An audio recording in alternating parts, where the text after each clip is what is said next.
우리가 예수를 믿고 하나님 앞에서 받은 놀라운 약속, 축복의 약속이 우리 속에서 생수의 강이 흘러나리라고 하는 약속입니다. 이 치바영광교회 10주년 창립 10주년 감사 예배 때 치바영광교회에 하나님께서 주시는 비전이 되었으면 좋겠습니다. 우리 모두에게도 개인적으로도 그렇고 또 우리 형제교회들도 다 우리 모두가 다 이 약속을 우리 것으로 삼으시는 역사가 있게 되기를 바랍니다. 여러분, 여러분의 배에서 생수의 강이 흘러 넘치는 역사, 또 여러분의 교회에서 생수의 강이 흘러 넘치는 역사가 실제로 일어나게 되리라고 믿어지세요? 정말 믿어지는 일은 기적이에요. 쉽지 않습니다. 그랬으면 좋겠다고 하는 것까지는 돼요. 그랬으면 좋겠다. 내 속에서 생수의 강이 이렇게 흘러 넘치는 이런 삶을 좀 살면 좋겠다. 또 우리 교회에서 생수의 강이 흘러 넘치면 좋겠다. 그런 정도 생각하는 것에서 분명한 믿음으로 그렇게 된다. 이미 그렇게 되고 있다. 이렇게 믿어지는 일이 결코 쉬운 일이 아니에요. 오늘 치바영광교회 10주년 감사 예배 때 우리 모두에게 하나님께서 이 약속이 이루어지겠구나. 치바영광교회에 생수의 강이 흘러넘치는 역사가 일어나겠구나. 이렇게 믿어지는 역사가 오늘 이루어지게 되기를 축복합니다. 저는 제가 어릴 때 또 이렇게 자라면서 예수님께서 말씀하신 이 약속, 예수님을 믿는 자는 그 배에서 생수의 강이 흘러나리라 라고 하는 이 약속의 말씀이 실제로 저에게 이루어지리라고 그렇게 믿지 못했어요. 이 말씀이 그대로 내게 일어날 것이다. 저는 정말 마음에 아멘 이렇게 믿지 못했어요. 그런 말씀이 있는 건 알지만 내게 일어날 거라고는 생각을 못했어요. 왜냐하면 저 자신에 대한 한계나 열등감을 굉장히 제가 잘 아니까요. 저에게 그런 일이 일어날 거라는 생각은 못했습니다. 근데 지금 정말 교만한 이야기처럼 들릴지 모르겠지만 지금 제 삶을 가만히 돌아보면 그 약속의 말씀이 그대로 이루어지고 있다는 것을 보아요. 정말 조심스러운 이야기예요. 잘못 들으시면 유 목사 굉장히 교만하구나 이렇게 들릴 수도 있는 이야기입니다. 그러나 예수님의 약속이에요. 예수님을 믿는 자는 그렇게 되겠다고 그랬어요. 만약에 예수님의 약속하신 말씀이 이루어지지 않고 있다면 우리가 무언가 예수님을 믿는데 문제가 있는 거죠. 자, 나를 믿는 자는 그 배에서 생수의 강이 흘러나리라.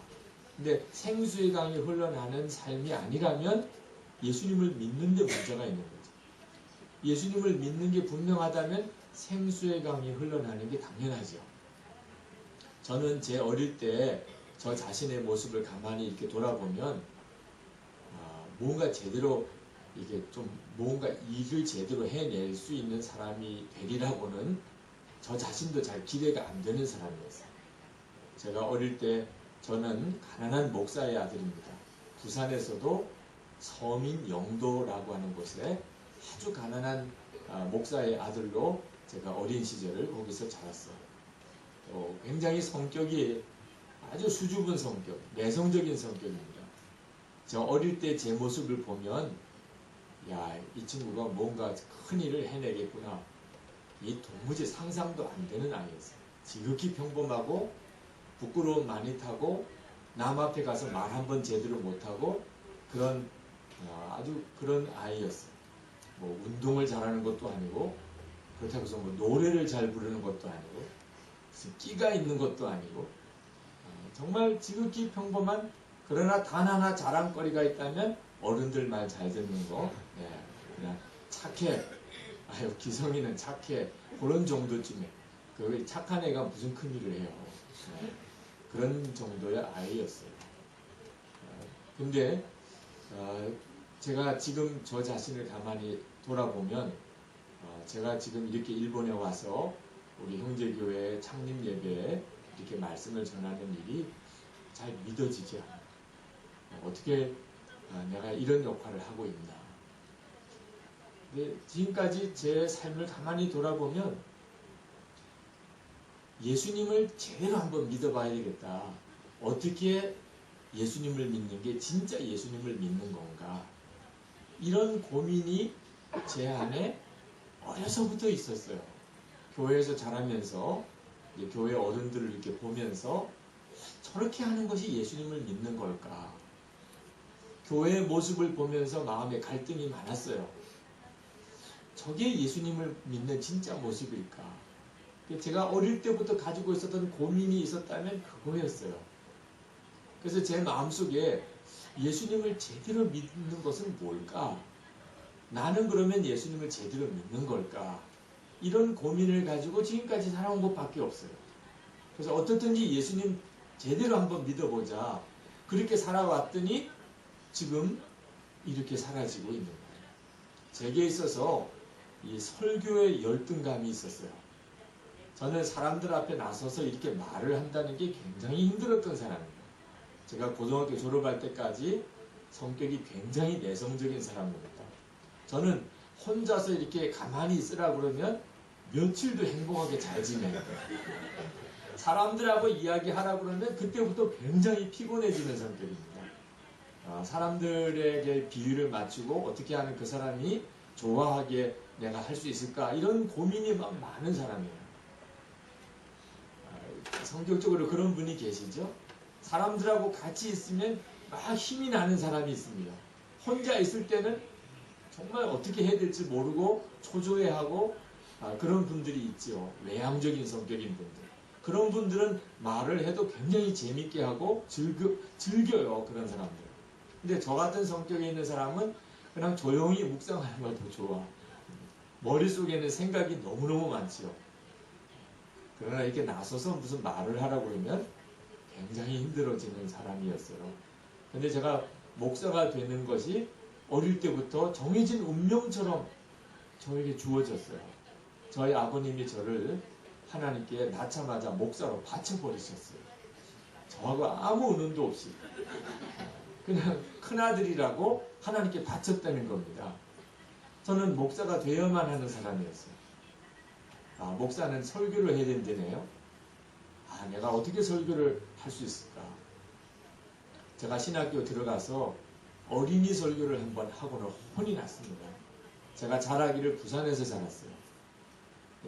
신학교는 서울에 있었고 제가 어린이 설교했던 교회 서대문 교회입니다. 신학교 바로 옆에 있었던 그 어린이 설교를 하는데 아이들이 다 뒤집어집니다. 경상도 사투리로 설교하는 걸 아이들이 이해해 주지를 못해요. 그러면서 제가 말 한마디 하면 따라하고 제가 무슨 말 한마디 하면 그냥 까르르 웃고 도무지 수습을 할 수가 없는 거예요. 그때 제 마음에 나는 정말 설교를 못하는 사람이에요. 지금도 제가 설교하다가 누가 이렇게 빙그레 웃으면 나를 무시하는 거예요. 이런 마음이 제 안에 있어요. 이 말씀 증거할 때 제 마음속에 있는 이 상처, 열등감이 굉장히 심했던 사람입니다. 그러니 제가 신학교 다닐 때 보통 고민이 아니잖아요. 제가 사투리를 1년 동안 신학교 1학년 때 제가 사투리를 고쳤어요. 경상도 사투리를 써가지고는 이건 설교는 도무지 못한다. 그래서 밤마다 라디오 들어가면서 아나운서 멘트를 같이 따라해가면서 이 경상도 억양하고 서울 말씨하고 어떤 차이가 있는지 저 나름대로 연구해가면서 그렇게 고쳤어요. 어지간해서는 못 고친다고 하는데 고쳐지더라고. 사람이 죽을 것 같으니까 고쳐지더라고요. 근데 마음의 열등감은 그래서 고쳐진 건 아니었어요. 하나님의 말씀이 저를 고치셨어요. 고린도전서 1장 27절에서 29절에 보니까 거기에 이렇게 말씀하셨어요. 하나님께서 세상에 미련한 것들을 택하사 지혜 있는 자들을 부끄럽게 하려 하시고 세상에 약한 것들을 택하사 강한 것들을 부끄럽게 하려 하시며 세상에 천한 것들과 멸시받는 것들과 없는 것들을 택하사 있는 것들을 폐하려 하시나니 이는 아무 육체도 하나님 앞에서 자랑하지 못하게 하려 하십니다. 처음에는 이 말씀이 믿어지지도 않아요. 하나님이 일부러 약한 자를 택하여 강한 자를 부끄럽게 하려 하신다. 이왕이면 강한 자 택하시는 게 훨씬 더 효율적이고 더 일이 잘 될 거 아니겠어요? 일부러 약한 자를 왜 택하시겠어요? 어릴 때부터 제가 들었던 말이 실력이 있어야 되고 능력이 있어야 되고 남보다 뛰어나야 되고 항상 그렇게 듣고 자랐거든요. 하나님도 그러신 줄 알았어요. 그러니까 설교에 능이 없다고 생각하니까 깊은 열등감과 좌절감에 빠졌던 거죠. 근데 성경을 읽어보니까 그렇지가 않아요. 하나님의 약한 자를 택하신대요. 3일 동안 이 말씀을 가지고 고민하다가 제가 했던 일은 하나밖에 없어요. 말씀을 그렇게 했으면 믿어야지. 그래서 그 성경책을 들고 한마디 하나님께 드렸던 고백이 하나님, 제가 이 말씀을 믿겠습니다. 그리고 성경책을 가슴에 끌어안고 그렇게 울었어요. 왜 그렇게 눈물이 나는지 모르겠어요. 왜 그렇게 눈물이 막 쏟아지는지. 그렇게 이 말씀을 믿겠다고 했던 그 말 때문에 제 속에 뭐가 뻥 뚫린 것 같았어요. 그동안에 제가 살아오는 동안에 제가 가지고 있었던 이 남하고 비교하는 그리고 열등감의 멍해가 얼마나 컸는지 그날 그게 확 꺾어진 것 같았어요. 근데 참 놀라운 일은 말입니다. 그 다음부터 설교에 대한 부담감이 확 적어졌어요. 나는 말도 제대로 못해. 사투리도 여전히 억양도 사투리 억양이 있고 나는 뭐 누구누구처럼 그렇게 청산유주처럼 그렇게 설교를 할 자신이 없어. 그러나 하나님이 나를 쓰시겠다니까 그러면 됐지. 뭐 그런 믿음이 제 마음에 생기기 시작하니까 그 다음부터 이제 설교하는 일에 대한 뭐 열등감, 두려움이 많이 없어졌어요. 참 놀라운 일은 그때부터 이상하게 말씀을 전해달라는 요청을 여기저기서 받기 시작을 하는 겁니다. 참 그건 다 희한한 일이죠. 지금도 저 자신이 생각할 때는 잘 이해가 안 되는 일이에요. 여기저기서 말씀을 전해달라고 자꾸 요청하는 이 일이 잘 이해가 안 돼요. 근데 주님은 그렇게 쓰시고 계시잖아요. 그러니까 예수님을 정말 그대로 믿어봐야 되겠다. 성경 말씀을 그대로 믿어야 되겠다. 그랬던 거 하나 때문에 주님은 저를 지금 이렇게 쓰시고 계시는 것을 보아요. 그러니 여러분도 개인이나 교회나 똑같아요. 예수님을 우리가 바로 믿으면 그러면 생수의 강이 흘러나리라고 하는 약속도 그대로 이루어집니다. 그러니 치바 영광교회가 창립 10주년이 이제 되었고 이제 지금까지도 하나님의 정말 놀라운 역사지만 하나님의 계획은 생수의 강이 흘러넘치는 거거든요. 이 주님의 약속이 이루어질 것이다. 믿으셔야 합니다. 어떻게 하면 그렇게 되지요? 예수 바로 믿으면. 생수의 강을 흘러보내려고 노력할 것도 없어요. 그래서 되는 일도 아니고 그냥 예수님을 바로 믿으면 그러면 생수의 강이 흘러넘치는 역사가 일어납니다. 오늘 예수님을 바로 믿는 게 어떤 건가에 대해서 한 가지 주제에 대해서만 말씀을 드리려고 해요. 여러분, 예수님을 바로 믿으면 우리 안에 자신에 대한 믿음이 바꿔집니다. 예수님을 진짜 바로 믿는지 안 믿는지는 점검해 볼 수 있는 기준이 여러 가지가 있긴 합니다만 그 중에 하나가 자기가 부자인지 가난한지 어떤 믿음을 가지고 있느냐에 따라 달라요. 예수님을 바로 믿는 사람은요, 자기가 부자라고 믿어요. 예수님을 믿는 것 같아도, 교회를 열심히 다니는 것 같아도, 예수님을 바로 믿는 게 아닌 사람은 자기가 가난하다고 생각해요. 자, 여러분이 부자라고 생각하세요? 가난하다고 생각하세요? 여러분 중에도 나는 가난해 이렇게 생각하는 사람이 이 자리에 있으실 거예요. 적어도 나는 부자는 아니야. 부자는 아니야. 이렇게 생각하는 사람이 있다니까요. 예수님을 그렇게 열심히 믿는다면서도. 여러분, 이제 정말 똑바로 여러분 자신을 분별해야 됩니다. 예수님을 믿었는데 내가 가난하다고 생각하는 사람은 예수님을 믿는데 문제가 있다는 뜻이에요. 예수님을 바로 믿고 있지 못하다는 뜻입니다. 실제로 제가 목회하면서 많은 성도들이 자기가 가난하다고 생각하더라고요.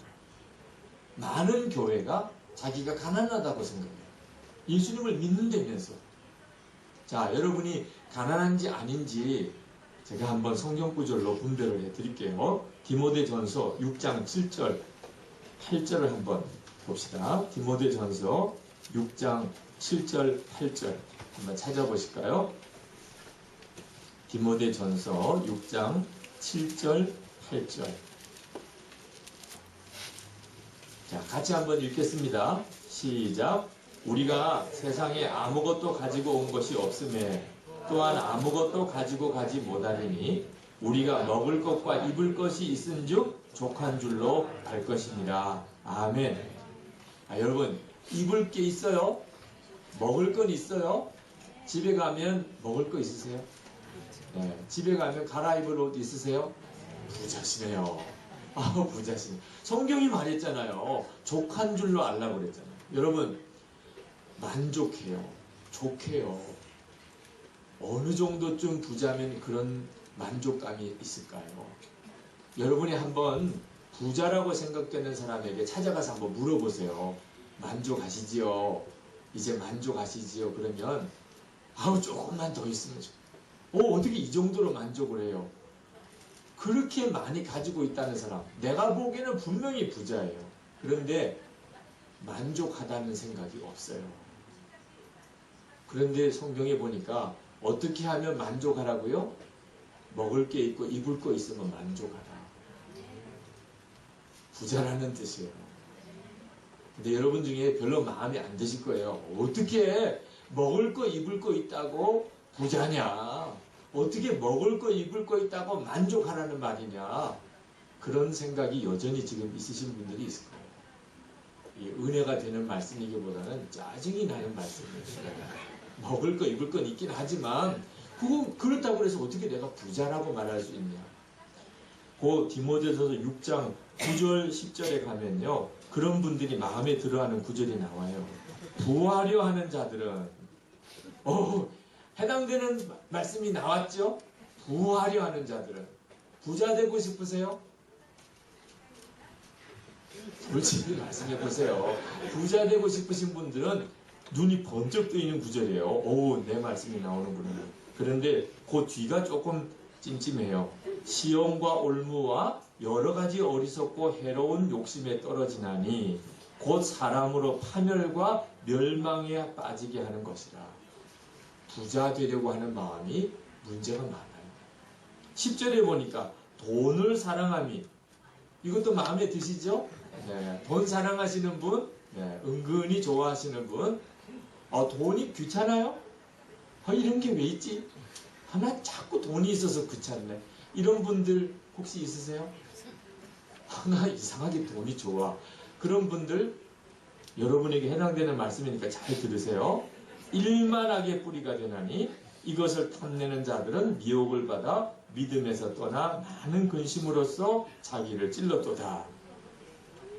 여러분, 정신 똑바로 차리고 예수를 믿으셔야 되는데 먹을 게 있고 입을 게 있으니까 나는 부자구나. 이렇게 믿어지는 게 예수님을 바로 믿는 결실이에요.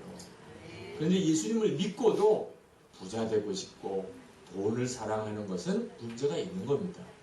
그것 때문에 우리 인생이 다 망가지고 있는, 하나님의 계획대로 우리가 사라지지 않는 이유예요. 여러분, 예수를 믿는다고 한다면 그 사람들은 다 부자예요. 성경에 보면 이 세상 기준으로 보는 것과 예수님이 보는 기준이 다르다는 것을 알 수가 있습니다. 서머나 교회가 나오는데요, 요한계시록 2장에 이 서머나 교회는 세상적인 기준으로 보면 가난했던 교회예요. 교회도 가난한 교회가 있지요.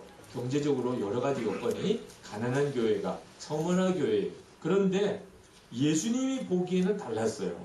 서머나 교회에게 하신 말씀 계시록 2장 9절에 보면 내가 내 환난과 궁핍을 알거니와 실상은 내가 부유한 자니라. 이 서머나 교회가 굉장히 궁핍했던 교회예요. 그런데 주님이 보시기에는 너 부유한 자다. 예수님이 보는 눈이 달라요. 그런데 라오디게아 교회라는 교회는 세상적인 기준으로는 굉장히 부자 교회예요. 그런데 예수님이 보시기에는 굉장히 가난했어요. 계시록 3장 17절에 보면 내가 말하기를 나는 부자라 부유하여 부족한 것이 없다 하나 내 공고한 것과 가련한 것과 가난한 것과 눈먼 것과 벌거벗은 것을 알지 못하는도다. 그러니까 여러분 이제 여러분이 부자인지 가난한지는 세상적인 기준으로 판단해서 안 되고 우리 주님이 주시는 눈으로 보아야 돼요. 그런 눈이 열리지 않으면 부자이면서도 자기가 가난하다고 생각합니다. 근데 이 생각이 굉장히 무서워요. 그 잘못된 믿음 때문에 주님은 아무것도 못 하시는 거예요. 여러분, 그러면 진짜 예수 믿으면 다 부자가 되는 게 맞는가? 물론이죠. 여러분에게 제가 확실한 대답을 드릴 수 있어요. 여러분이 예수 믿었다면, 진짜 예수 믿었다면 여러분은 다 부자인 이유. 여러분이 조금도 의심이 없게 제가 만들어 드릴 수 있어요. 조금도. 지금 요 순간까지도 안 믿어져요. 내가 부자라는 사실이. 솔직히 난 안 믿어져. 난 지금 너무 가난해. 나 지금 경제적으로 너무 어려워. 나 지금 너무 힘들어. 나 예수 믿었지만 복은 받은 것 같지 않아. 이렇게 생각되시는 분들이 오늘 제가 드리는 말씀 하나로 나 부자네 이렇게 돼요. 어떻게 예수 믿으면 다 부자가 되나? 앞으로 부자가 될 게 아니고 지금 부자라니까요. 하나님이 아버지시니까. 하나님이 아버지시니까 여러분은 예수 믿은 즉시 부자예요. 여러분 아이가 자기가 무슨 돈을 많이 가지고 있어서 부자예요? 아버지가 부자면 아이도 부자지. 주머니마다 돈 다 있어도 고아원에 있는 아이는 참 힘들고 서글픈 형편이잖아요. 아버지가 없어요. 주머니마다 돈 있어도 누가 그 아이 보고 부자라고 해요. 그런데 부잣집 아이는요 아무것도 가진 게 없어요. 돈이라고는 아무것도 없어요. 그래도 아버지가 부자니까 이 아이는 부자잖아요. 여러분이 예수님 믿으시고 마음에 하나님이 아버지라고 믿어지고 고백이 되잖아요. 하나님 아버지 부르시죠? 네. 하나님 아버지 맞지요? 믿어지시죠? 부자시네요. 하나님은 천지를 창조하시고 온 천하를 다스리시는 분이죠. 그 아버지의 자녀잖아요. 그러면 여러분 부자 맞아요? 아니에요? 부자지요. 예수 믿으면 다 부자가 돼요. 이 믿음이 분명하면 그때부터 삶이 바뀝니다. 그런데 참 안타까운 것은 하나님이 내 아버지라고 이건 분명해요. 그런데 그래서 내가 부자라는 느낌이 안 오는 건 왜 그렇지?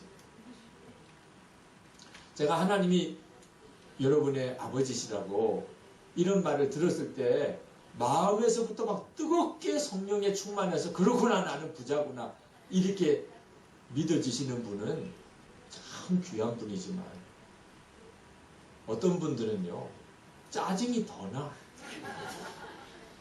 아마 대단한 거 알려주는 줄 알았네요. 하나님이 내 아버지 나 물론 그렇게 믿어.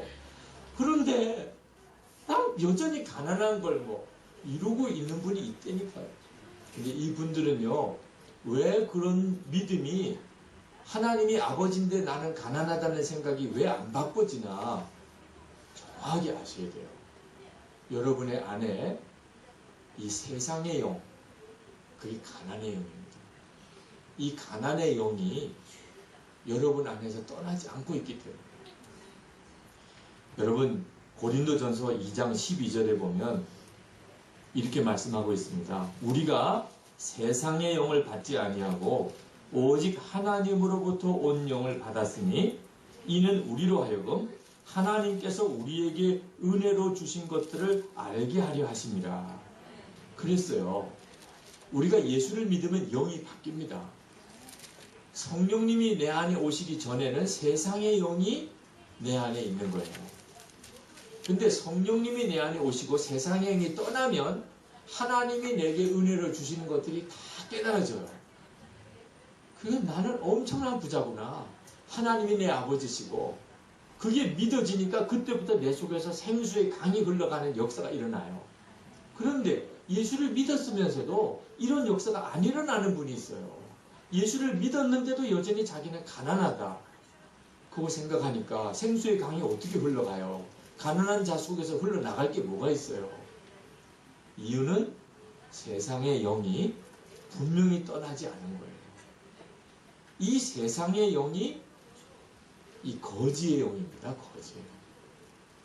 하나님의 성령님은요, 생수의 강이에요. 그런데 세상의 영은 끊임없이 나는 가난해 하는 영이에요. 실제로 가난한 게 아닙니다. 가난할까봐 늘 걱정하는 거예요. 가난할까봐. 내가 가지고 있는 거 없어질까봐 늘 걱정이 되는 거예요. 조금이라도 더 가져야지 하는 욕심이에요. 그게 세상의 영이에요. 여러분, 부자를 만나서 만족하시죠? 그러면 아우 조금만 더 있으면 좋겠어요. 이렇게 말하는 이유가 뭔지 아세요? 세상의 영 때문에 그런 거예요. 세상의 영은요, 감사하다, 만족하다 이런 영이 아닙니다. 세상의 영은 늘 부족해요. 늘 염려가 돼요.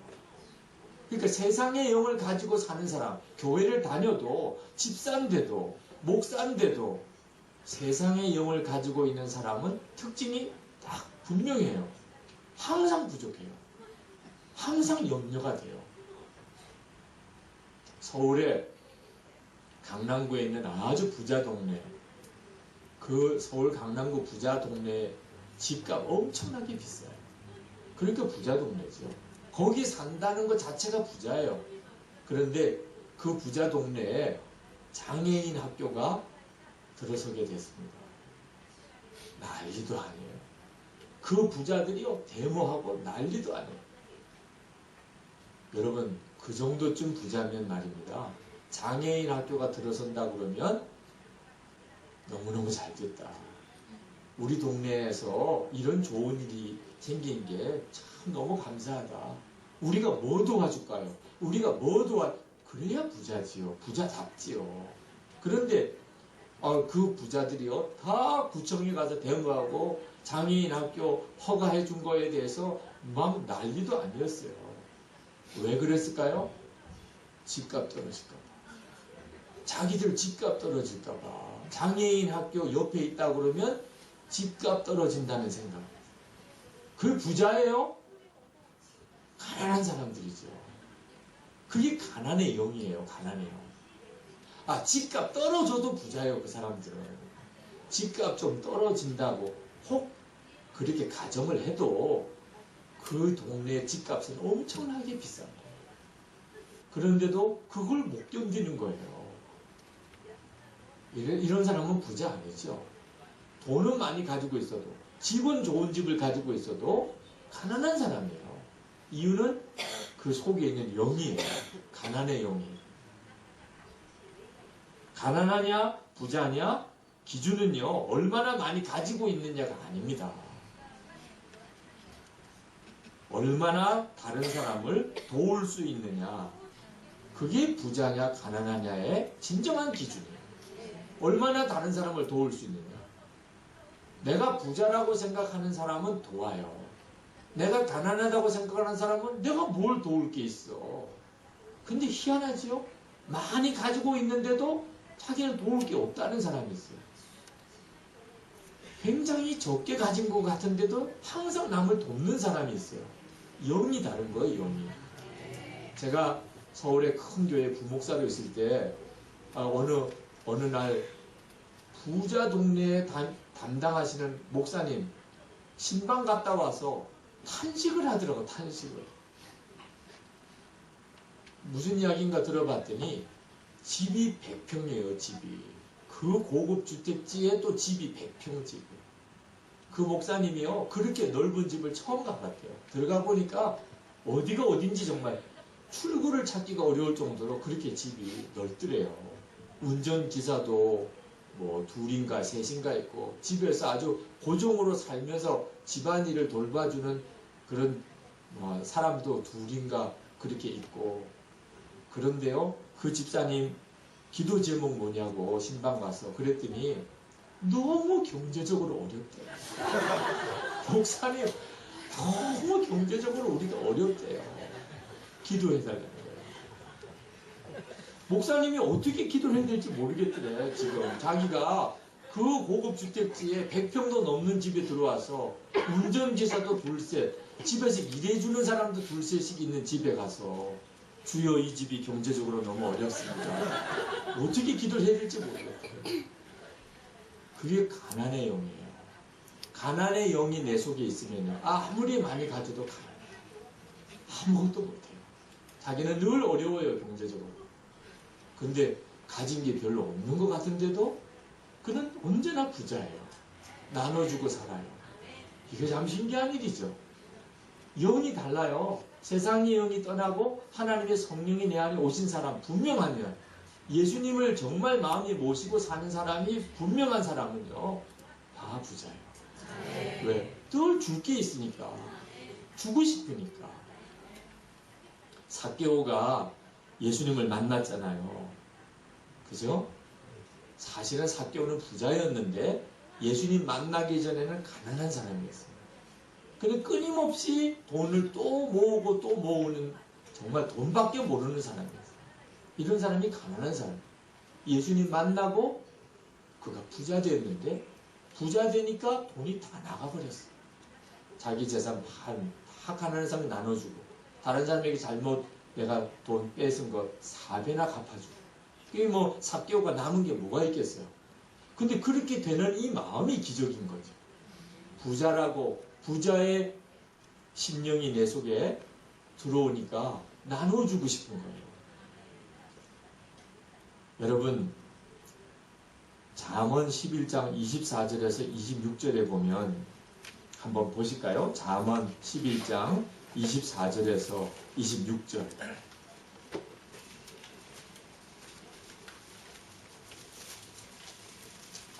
잠언 11장 24절에서 26절입니다. 자, 흩어 구제하여도 더욱 부하게 되는 일이 있나니 과도히 아껴도 가난하게 될 뿐이니라. 구제를 좋아하는 자는 풍족하여질 것이요, 남을 윤택하게 하는 자는 자기도 윤택하여지리라. 곡식을 내놓지 아니하는 자는 백성에게 저주를 받을 것이나 파는 자는 그의 머리에 복이 임하리라. 이게 하나님의 말씀이죠. 여러분, 분명히 하나님의 말씀 맞지요? 하나님의 말씀이면 반드시 이루어지지요? 자, 그러면 봅시다. 구제를 좋아하는 자는 풍족하여질 것이요. 하나님 말씀 맞지요? 네. 누가 풍족해진다고요? 구제를 좋아하는 사람. 자, 그러면 여러분에게 제가 물어보죠. 여러분은 구제가 좋아요? 목사님이 이번 주에 우리 구제 헌금 합시다. 다 헌금했어요. 다음 주에 또 구제 헌금 하세요. 그러면 여러분 마음에 너무 좋아. 지난주에도 좋더니 이번 주에 더 좋아하는 거야. 또 구제 헌금 하재. 그 다음 주에 또 하재네. 나 우리 목사님 그래서 좋다니까. 그렇지요? 그 정도 가야 구제를 좋아하는 사람이에요. 여러분 좋아하는 거 있잖아요. 바둑 좋아하는 사람은 계속 바둑 두고, 낚시 좋아하는 사람 낚시 가면 너무 저는 낚시가 이해가 안 돼요. 그걸 왜 하는지. 등산 좋아하는 사람은 그 험한 산에 왜 올라가나 몰라. 내려올 거 왜 올라가나 몰라. 그래도 등산 좋아하는 사람은 그 고생하면서 또 올라가요, 거기를. 좋아하는 건 못 말리는 거예요, 좋아하는 거는. 여러분, 구제 진짜 좋지요? 제가 목회하면서 보니까 교인들이 별로 구제 좋아하는 것 같지 않죠. 우리 장로님들하고 우리 회의할 때 우리가 어려운 교회 선교사님들 좀 도웁시다 그러면 하지 말자고는 안 해요. 하지만. 근데 이제 2번, 그런 이야기 꺼내고 3번 이야기 글을 꺼낼 쯤 되면은요, 안색이 안 좋아지세요. 제가 목회하면서 눈치가 굉장히 발달을 했어요. 눈치가 빨라야 목회를 제대로 해내거든요. 그래서 한 번 어떤 분이 어떤 성교사님이 도와달라고 그러는데 뭐 지금까지도 막 우리 나름대로는 열심히 도왔죠. 어떻게 해요? 장면적 의논을 해야 되니까. 그래서 이 어느 분이 또 도와달라고 그러는데 그러니까 벌써 안색이 안 좋아지시더라고요. 그래서 제가 그래서 제가 도울 수가 없다고 그랬어요. 우리도 너무 힘들다고 그랬어요. 이렇게 저도 살아야 되잖아요. 좋아하는지 안 좋아하는지 분위기를 봐가지고 안건을 내야죠. 그거 쉽지 않더라니까요. 자, 여러분 교회는 목사님이 자꾸 구제하자 그러면 목사님 인기가 자꾸 올라가지요. 우리 문제가 여기 있어요. 구제를 좋아하는 자는 풍족하여진다고 했는데 우리가 솔직히 구제가 별로 좋지를 않아요. 누가 돕자 그러면 우리는 어떻게 하고 우리는 내 퍼주기만 하면 우리는 어떻게 하냐 말이에요. 이런 마음이 무슨 마음이죠? 그 성령님이 아니시다니까. 여러분의 생각에 뿌리를 보셔야 돼요. 자, 어디를 돕자 그러면 짜증부터 나고 부담스럽게만 하고 이런 마음의 뿌리가 어디냐 말이에요. 주님이세요? 세상의 영이에요. 도와주자 그러면 기뻐요. 뭐 없으면 못 도와주는 거죠. 뭐 없으면. 있는 만큼이라도 돕자. 도울 수 있으니까 좋지 뭐. 이런 생각이 주님의 마음. 그러니까 여러분이 영적인 분배를 잘 하셔야 돼요. 지금 여러분 안에 어떤 영이 있는지. 세상의 영으로 사는 사람은 잘 될 리가 없죠. 하나님이 어떻게 역사하세요? 저희 교회는 빚이 많아요. 그냥 자랑하는 건 빚밖에 없어요. 우리 형제교회도 뭐 다 알고 기도해 주실 테니까. 제가 교회 부임에 갔을 때 진짜 빚이 엄청나게 많더라고요. 예배당 공사는 다 끝나지도 않은 상태에서 이미 빚은 너무 많아요. 근데 어느 날 어느 목사님이 전화가 왔어요. 그래서 들어보니까 시골에 있는 어느 교회에 예배당 건축하다가 중간에 부도가 나셨다는. 더 들어볼 것도 없지요? 도와달라는 거잖아요. 그래서 제가 막 교회 형편을 설명하는 그 목사님에게 제가 중간에 말을 끌었어요. 목사님, 잠깐만요. 말씀을 더 하시기 전에 그러니까 도와달라시는 거지요. 그랬어요. 중간에 끊고. 그러니까 그 목사님이 영 어색해 하면서 결국은 그 이야기죠. 이러시더라고요. 더 들어볼 것도 없어요. 부도가 났고 어떻게 됐고 하니. 그래서 제가 그 목사님에게 그랬어요. 우리도 죽겠어요. 우리도. 겉으로만 보기에 이렇게 큰 교회 같지만 우리도 지금 빚이 보통 많은 게 아니에요.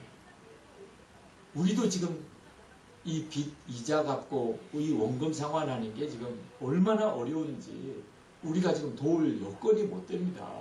우리도 지금 큰일이에요. 죄송합니다. 제가 다 듣고 난 다음에 말씀을 드리면 말씀하는 것만 너무 힘드시고 어차피 도와드릴 수 없는 거. 그래서 제가 중간에 말을 끊었는데 너무 미안하지만 빨리 도울 수 있는 다른 교회 찾아가 보세요. 잘했죠? 그죠? 이렇게라도 끊어야 되잖아요. 어떻게 맨 도와달라는 대로 다 했다가는 우리 문제는 언제 해결하냐 말이에요. 그리고는 전화를 끊었어요. 그런데 그때 제 마음에 주님의 책망이 오더라. 내가 예수님이 이끄시는 교회라고 그렇게 해놓고 교회가 우리 교회 표어가 예수님이 이끄시는 교회. 선한 목자 교회 이름 자체가 예수님의 교회란 뜻이에요. 선한 목자가 예수님이시잖아요. 근데 예수님 교회 그러면 너무 이상하니까 선한 목자 교회 이렇게 바꾼 것 뿐이죠. 너가 내 망신은 다 시키고 있구나. 우리도 죽겠어요. 그건 거짓 않은 이야기예요. 거짓아. 우리도 죽겠어 지금. 우리도 빚에 눌려가지고 이자 갚느라고 허덕이고 있어요. 그게 어떤 부자가 하는 이야기예요? 거지가 하는 이야기예요? 넌 완전히 나를 거지 만드는 거야. 너가 예수님이 이끄시는 교회, 선한목자의 교회는 예수님의 교회라고 너가 진짜 믿으면 너 어떻게 그렇게 이야기하냐. 제가 그때 화들짝 놀랐어요. 저 자신이 나도 모르는 사이에 완전히 거지 믿음을 가지고 있더라고요. 제가 그 목사님께 다시 전화를 찾아드렸어요. 목사님 너무 죄송하다고. 아까는 제가 전화 받으면서 우리 교회가 이렇게 빚이 이렇게 있고 지금도 건축도 해야 되고 하는 문제가 있어서 자꾸 이렇게 마음에 걱정이 많다 보니까 제가 목사님에게 너무 이렇게 섭섭하고 냉정하게 전화를 드린 것 같아서 너무 미안합니다. 저희 교회가 쉽지 않습니다. 여건이. 그러나 우리 교회는 부도가 난 정도는 아직도 아니니까. 그래도 목사님의 교회는 부도까지 나와서 지금 기가 막히게 어려우시다니 제가 교회 재정부하고 의논해서 우리가 도와드릴 수 있는 몫만큼이라도 한번 해볼 테니까 그러나 그 교회 문제를 다 해결할 수는 없을 것 같습니다. 그러니 다른 교회도 조금 도움을 찾아보셔야 될 것 같습니다. 그렇게 하고는 끊었어요. 그리고 재정부와 의논해서 저희 교회 재정 잔고가 1,000만 원도 안 되던 시대예요. 교회 예배당은 8,000평 넘는 예배당을 지었지만 교회 재정 잔고가 1,000만 원도 안 돼요. 그 중에서도 우리 몇백만 원이라도 좀 보냅시다. 장로님들하고 의논해서 그렇게 보냈던 적이 있어요. 근데 참 놀랍죠. 하나님께서 마음에 예수님이 진짜 우리와 같이 계시다. 우리는 돕는 것이 축복이지. 그 부자의 마음. 예수님이 주님이시라고 그렇게 믿으면요. 없으면 못 돕지만 그래도 있는 것 중에 돕자. 이런 마음이 이상하게 생겨요. 근데 그러면 기적이 일어나요. 저희 교회 지금까지 한 8년 제가 담임 자로서 8년 지났어요. 제가 생각하기에도 이거 어떻게 이런 일이 벌어지나 싶을 만큼 이유는 하나밖에 없어요. 주님이 우리 교회 빚은 다 갚아주셨다. 예수님께서 이 교회 담임자시니까. 그죠? 지금 아직도 우리 교회에 빚이 남아있는 이유는 우리를 훈련시키시는 무슨 뜻이 있으니까 남겨두신 거죠. 빚 알 것도 없다. 그래서 교회 장로님들하고 우리 11조 헌금, 감사 헌금, 이 헌금은 절대로 빚 갚는 데 쓰지 맙시다. 교회 건축 부채가 많지만 절대로 빚 갚는 데 쓰지 맙시다. 이건 하나님이 기뻐하는 뜻대로 도와야 할 때 있으면 돕고 하는 대로 쓰고, 건축 헌금이라고 하던 봉투에 분명히 기록한 것, 봉투에 건축 헌금이라고 기록한 것만 빚 갚고 이자 갚는 데 씁시다. 지금까지 그 원칙을 가지고 왔어요. 그래서 저희 교회 성도들이 와보시면요, 빚 있는 교회 같지가 않아요. 나중에 이제 재정 보고 들어보면 빚이 많다는 것 가지고 짜증내는 분도 계세요. 교회 분위기 보니까 이 교회는 부자교회인가 보다. 그리고 등록했더니 빚이 이렇게 많네. 그래서 속았다는 분도 계세요. 속았다는 게 아니고 믿음이라고 저는 고백하고 있습니다. 우리 믿음이. 그랬더니 도울 수도 있었고, 그랬더니 하나님이 더 그렇게 축복하시는 거예요. 저는 시바 영광교회가 분명한 믿음이 있으셔야 돼요. 예수님의 교회, 그러면 부자교회예요. 생수의 강이 그때부터 흘러 넘치게 됩니다. 여러분 개인도 마찬가지입니다. 여러분이 왜 가난하다고 생각하지요? 예수님께 들어가 보세요. 정말 예수님이 여러분의 생명이시고 주님이시라고 고백하고 보세요. 그러면 절대로 가난하다고 믿어지지 않습니다. 나는 줄 게 많아요. 그리고 그 주님 뜻대로 해보세요. 그러면 이제 내 속에서 처음에는 조그만 샘물처럼 이렇게 물이 터져 나오듯이 나중에는 강이 되어버려요. 여러분이 알게 됩니다. 주님이 하셨다. 정말 말씀 그대로 내 속에서 생수의 강이 흘러넘치는구나. 개인도 그렇고 교회도 그렇고 주님은 거짓말하지 않으십니다. 우리가 예수님 바로 믿으면 약속은 반드시 그대로 이루어져요. 시바영광교회가 이제 10주년이 지나고 정말 생수의 강이 흘러넘치는 교회 되기를, 또 그런 성도들이 다 되시기를, 또 우리 모든 형제교회와 성도들이 되시기를 축원합니다. 기도합시다. 하나님, 주의 크고 놀라우신 은혜를 감사합니다. 시바영광교회 10년이 하나님의 기적이고 주의 역사이십니다. 영광을 주님이 받으시기 원합니다.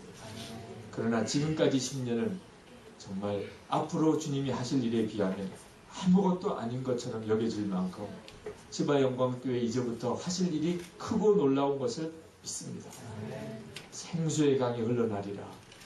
이 말씀이 이 교회에 그대로 이루어지게 주님은 역사하실 줄 믿습니다. 믿음을 분명히 주시고 교회도 성도들도 다 약속이 이루어지는 체험을 하게 주옵소서. 예수 그리스도 이름으로 축복하며 기도합나이다. 아멘.